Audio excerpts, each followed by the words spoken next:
I'm sitting in the back of my RV as my husband rants about how lovely the trip would be if I hadn't joined him plus updates. I have been writing romance novels since I was in college. I was a relatively successful author and I have made a living off selling my novels ever since. I do not make a lot of money, but I do bring home $40,000 a year in book sales. This allows me to stay at home during the day so I can write and also make crafts to sell in my Etsy shop. A few years after college, I met Tim and we instantly hit it off. We dated for 3 years before tying the knot and we bought a house shortly after. Tim makes his living off his investments and stocks, however, we keep our finances separate. This is because Tim inherited a vast amount of money from his family and before we married, I signed a prenup agreement in order to ease his mind. We both contribute an equal share to the joint bank account for bills, then we use the remainder of our money for ourselves. About a year ago I landed a contract to write part of a romance series. The contract was huge and the payout was over $120,000 for a few months' work. I contributed my share to the joint account and then put the rest of the money into the bank so I could buy an RV. I have always wanted an RV because I love to travel and nothing would make me happier than being able to write while on the road. Tim is often away on business for days at a time, so the RV would give me an opportunity to get out of the house while he is away. After 6 months of deciding, I chose a lightly used RV and purchased it from the owners for a great price. When Tim found out I purchased the RV, he was excited. He has a travel trailer, but it's not the same as an all-in-one RV. He loves RVs and he wanted to immediately take it out for a trip across the state. We took our trip and Tim couldn't stop talking about how much he enjoyed the experience and he started talking about taking more trips together. I gently reminded him that even though the RV is a fun thing for us to have for vacations, that its main purpose is for me to have something to do while he is away for business, but that we would be taking plenty of vacations together. Tim agreed with me and he let it go for a while. The thing is, in the past few weeks, Tim has been badgering me about taking the RV with him on his business trips. He usually flies when he goes to check his rental property/visit family and he is normally gone for 4 to 5 days at a time. We got into an argument because he had to evict a tenant and he wanted to drive the RV across the state in order to do so. I asked him if I could come along, and Tim said he would prefer it if I didn't. I then said that if I couldn't come with him, that he couldn't take my RV. I suggested that he take his travel trailer instead and he got mad and stormed out of the house. About an hour later, he started texting me like nothing had happened and then he said he was taking the RV as if our previous conversation had never happened.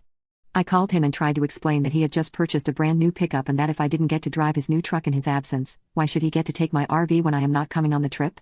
Tim and I went back and forth and eventually he said I could come along if it meant that much to me. I said I would, and now I am regretting everything. I am sitting in the back of my own RV with a man who won't let me touch the wheel. It has been 3 days since this trip has started, and all Tim has done is rant about how awesome the RV trip would be if I weren't with him. It has made me question everything in our marriage, from how we split our finances to how we argue and function together. This is the first time that anything like this has ever happened and I don't know what to do in this situation. He is still ranting as I type this and he's never done that before either. Update. When I posted my first post, we were on the road in the RV and my husband was giving me the cold shoulder while he complained at me from the driver's seat. You all had some great advice for me about what I should do, and I listened to a few people who suggested that he might be cheating on me. Tim had left his iPad in the back of the RV to charge while he drove. I'm not proud of this, but I was able to sneak his iPad into the bedroom while he was distracted by the road. He was logged into his email account and I quickly skimmed over his inbox but didn't find anything suspicious. I then had the idea to check his sent folder and found out that he had been chatting up his ex from college. It made me sick to my stomach to read the messages, but luckily they had not yet been physical.